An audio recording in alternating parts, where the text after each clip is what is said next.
আসলাম ঘোড়াঘাট, দিলাম টাকা, নিলাম ফোন। আসসালামু আলাইকুম, আশা করি সবাই ভালো আছেন। আমি আল্লাহর রহমতে অনেক ভালো আছি। তো প্রথমে ঘোড়াঘাট আইসা অনেক গরম লাগছে, তার জন্য একটু ঠান্ডা নিছিলাম আরসি, খাইলাম আরসি, করলাম সিল। আমি আসছিলাম এখানে 2টা 3টা বাজে। তো আজকে প্রায় 38 ডিগ্রি মতো তাপমাত্রা। তো তারপর চলে আসলাম অপ্পো মার্কেটে। তো অপ্পো মার্কেটে ঢুকে প্রথমে দোকানটাকে একটু ভালোভাবে দেখে নিলাম যে দোকানদার ভাই কই। তারপর হয়ে গেল ভাইটার সাথে দেখা। মাশাআল্লাহ, দোকানটা অনেক সুন্দর ছিল। তারপর ভাইয়া বললো ভাই কি লাগবে। তারপর বললাম ভাই একটা ফোন দেখান। ভাইয়া বললো কি ফোন। ভাই বললাম যে কোনো একটা ফোন দেখান, ভালো ব্র্যান্ডের। তারপর একটা ফোন বের করলো, করে প্যাকেটটা কাটলো। চলেন দেখি ফোনটা কিরকম। কিন্তু ফোনটা ছিল ব্ল্যাক কালারে, কিন্তু আমার কাকা নিবে হোয়াইট কালার। সে বলতেছে ফোনটা ভালো আছে, কিন্তু আমার হোয়াইট কালার লাগবে, কারণ আমি হোয়াইট কালার ফোন নিতে আসছি এখানে। তারপর ফোনের কভারটা খুলে দেখলাম ব্যাটারি কি সাইজ, স্টাইল কীরকম। তো আমার কাছে এই ফোনের ভিতরে এই স্টাইলটা সেরকম বেশ ভালো লাগেনি। তারপর ভাইয়া কিছু ফোন বার করলো হোয়াইট কালারের।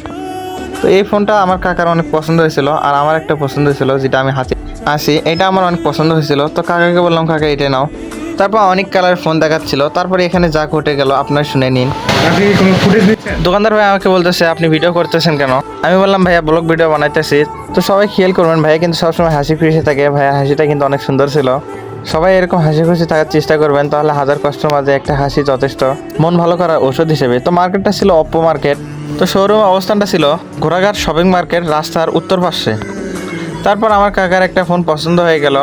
তারপর কাকা দিল টাকা, ফোনটা ধরলো হাতে। তো হোয়াইট কালারের একটা ফোন কাকার অনেক পছন্দ হয়েছিল, যেটা হাতে দেখতেছেন সেইটাই। ফোনের মেমোটা ভাইয়া লেগেছে। আমাদের বাসাটা ছিল এখান থেকে প্রায় 8 থেকে 7 কিলোমিটার দূরে।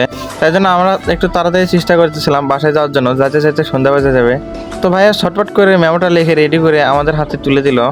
তো আলহামদুলিল্লাহ ভাইয়ের ব্যবহারটা ছিল অনেক সুন্দর। তারপর ফোনটা বুঝে নিয়ে রওনা দিলাম। বাসায় যাইতে অনেক রাত হবে। তো সবাই আমাদের জন্য দোয়া করবেন এবং আমার আইডিটাকে একটু সাপোর্ট করবেন। সবাই ভালো থাকবেন। আল্লাহ হাফেজ।